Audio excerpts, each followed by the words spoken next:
wabarakatuh. Waalaikumsalam warahmatullahi wabarakatuh. Bagaimana kabarnya adik-adik? Alhamdulillah luar biasa. Oh iya, kalau misalnya kakak tanya apa kabarnya, kalian bisa jawab biar serentak. Jawabannya Alhamdulillah luar biasa. Oke, tangannya kayak gini ya. Oke kak. Apa kabarnya adik-adik? Alhamdulillah luar biasa. Alhamdulillah. Semoga kita selalu diberi lindungan dan kesehatan ya. Amin. Karena kan apalagi di saat pandemi COVID ini kan, kakak juga mengingatkan ke kalian bahwa untuk jaga selalu protokol kesehatan, jaga imun kalian biar jangan sakit. Nah, di sini kakak punya hand sanitizer. Sebelum kita memulai bimbingan kelompoknya, ada baiknya kita menerapkan protokol kesehatan, yaitu salah satunya dengan menggunakan hand sanitizer.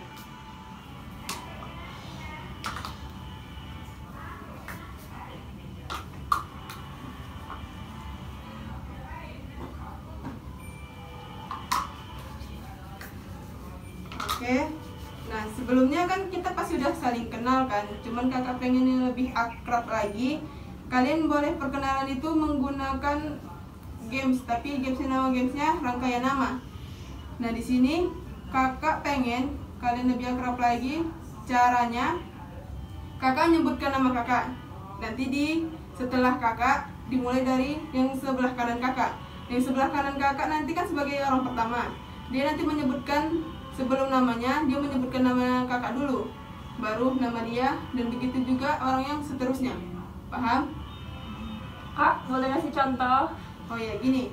Nanti kakak memperkenalkan nama. Terus yang kedua, siapa? Nadrina kan? Nah, nanti Nadri kalau misalnya memperkenalkan berarti Kak Fitri dan nama saya Nadrina. Dan orang setelahnya akan menyebutkan nama kakak dulu, baru nama orang sebelumnya lagi.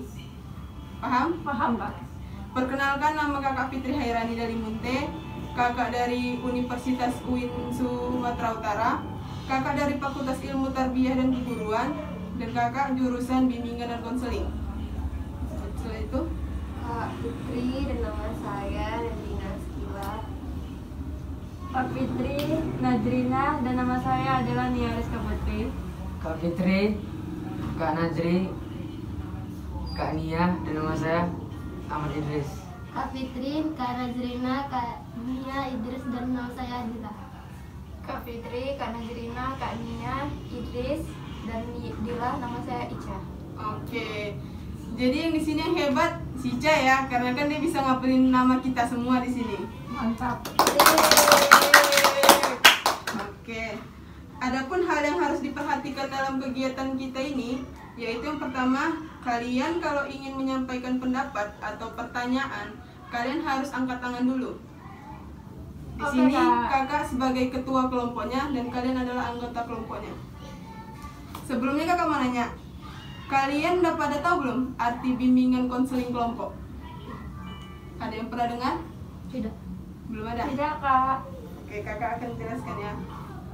Bimbingan konseling kelompok yaitu salah satu layanan dalam bimbingan konseling yang memanfaatkan dinamika kelompok untuk membahas suatu topik. Nah, topik itu ada terbagi menjadi dua. Yang pertama topik bebas dan topik tugas. Topik bebas itu yang berasal dari kalian anggota kelompok, dan topik tugas itu berasal dari kakak sebagai ketua kelompoknya. Adapun tujuannya, yang pertama meningkatkan keterampilan untuk dalam berkomunikasi. Contohnya mengemukakan pendapat, mampu berbicara depan orang banyak, serta meningkatkan kepercayaan diri kalian untuk berpendapat, untuk menyampaikan pendapat kalian.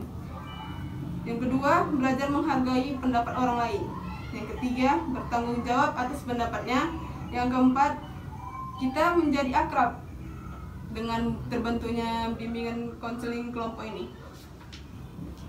Jadi untuk pertemuan kita yang ini, kakak ingin membahas topik tugas. Topik tugas itu tadi kan topiknya berasal dari kakak kan. Nah, untuk kali ini kakak ingin membahas tentang bully atau perundungan. Nah, sebelumnya kalian udah menurut kalian kalau mendengarkan kata bully, menurut kalian tuh definisinya apa? Menurut saya bully itu adalah kekerasan antar teman, terus hinaan, terus menjatuhkan harga diri. Ada yang lain berpendapat?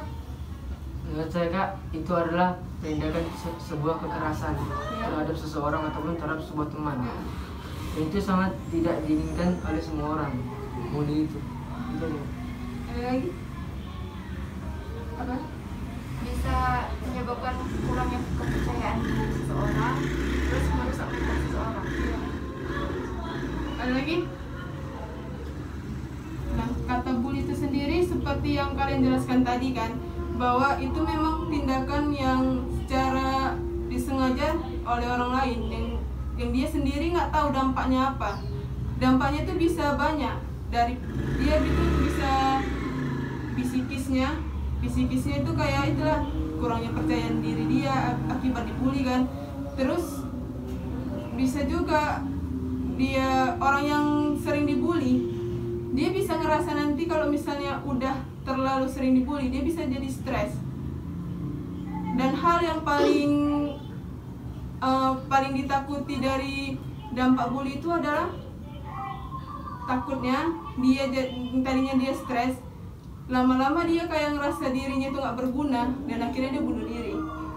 Itu adalah hal betul-betul yang harusnya kita hindari. Di sini ada nggak yang udah pernah dibully atau yang ngebully?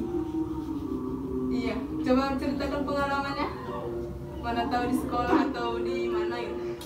Saya dibully sama kawan sekelas laki-laki tentang fisik. Dia bilang apa? Dia tuh kayak bilang, "Oh jelek, sana lah," katanya kayak gitu. Itu padahal kami kayak nggak bercanda, terus nggak kawan dekat. Padahal kami kayak lewat aja gitu. Oh, itu kawan sekelas ya? Iya. Nah, dari ceritanya Ica, kalian ingin menanggapi apa dari ceritanya? Apa tanggapan kalian? Kak, itu salah satu penghinaan, termasuk juga bully sih sebenarnya, menjatuhkan mental kita, merasa diri kita ada kurangnya jadi di depan orang, jadi buat kita nggak pede. Ini, Dila? Atau pernah dibully atau ini? Enggak. Kemuka kan nggak apa-apa kalau misalnya ini ingin menanggapi. Nggak ada sih.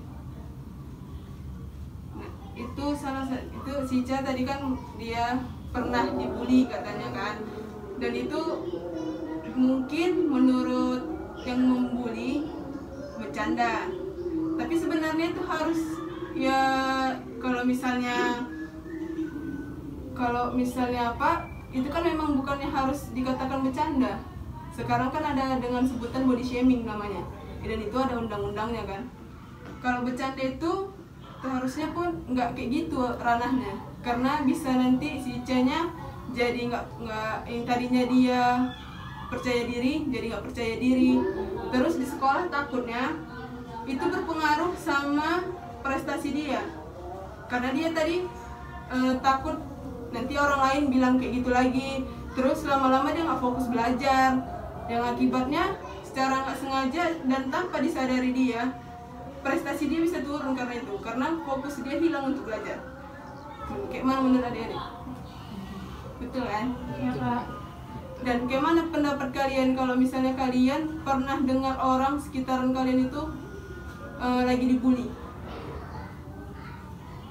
Kalian itu membela atau diam aja atau gimana?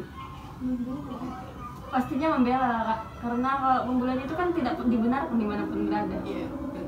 Iya Kak, benar. Dibela kan? Iya. Karena pun kakak berharapnya kayak kalian gitu kan, dan karena itu kalian tahu itu bukan tindakan yang baik, kakak berharapnya dimulai dari diri kita dulu. Jangan pernah kita ngebully orang walaupun dengan status bercanda, karena kan kita nggak tahu menurut kita bercanda dia berprasangkanya apa, dampak ke dia apa gitu kan. Mana tahu kita nganggapnya bercanda dia serius, takutnya kan menyakiti hati orang, dan kita pun di agama kita kan nggak boleh menyakiti hati orang. tambah lagi apalagi kayak tadi kan body shaming namanya, menilai dia, dibilangin dia jelek apa segala macam gitu kan. Dan kita pun di agama kita kan nggak boleh, itu namanya kan sama dengan menghina ciptaan Allah. Kita kan manusia kan dikasihkan udah kayak gini kan sempurna, itu kan di mata Allah sempurna kan. Seharusnya kita bisa memulai dari diri kita, jangan ngebully, dan kalau ada pun kayak kasus pembulian di sekitaran kita, kita harus mengingatkan dia bahwa itu nggak baik. Nah, sampai sini ada lagi yang yang mau berbagi kisahnya tentang pembulian, mana tahu? Nggak ada kak. Oke. Oh ya, tadi kakak juga ingin menyampaikan sebenarnya di dalam bimbingan konseling kelompok ini kan terdapat beberapa asas. Yang pertama, asas kerahasiaan. Di asas kerahasiaan itu yaitu segala data atau keterangan segala informasi yang kalian berikan di sini itu jangan sampai diketahui kelompok lain ataupun orang lain. Dan itu pun kita harus saling berjanji, jangan pokoknya data itu atau keterangan yang tadi cuman kita aja yang tahu, karena kan kita kan satu kelompok kan. Dan kedua itu asas kesukarelaan, kalian datang ke sini itu tanpa terpaksa.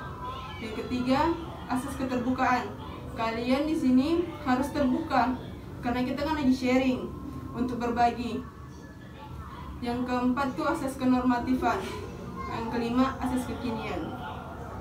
Nah, untuk selanjutnya ada yang bisa ngasih kesimpulan tentang bully tadi? Atas tindakan bully dan lain-lainnya.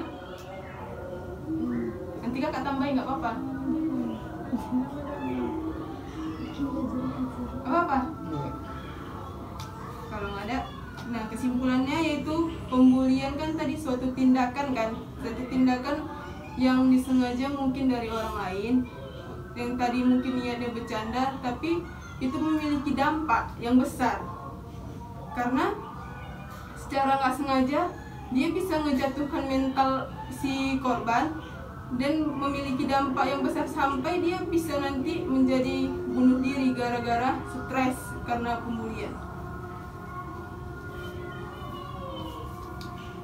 Dan kakak berterima kasih sebelumnya sama kalian karena udah mau berpartisipasi di dalam bimbingan konseling kelompok ini, sudah mau berbagi pendapat, dan Ica tadi udah juga ngasih pengalamannya tentang bully. Sebelum kakak ucapkan terima kasih. Dan untuk sebelum kita tutup bimbingan kelompok kita ini, ada baiknya kita berdoa. Berdoa menurut agama dan kepercayaan kita masing-masing. Doa dimulai. Doa selesai.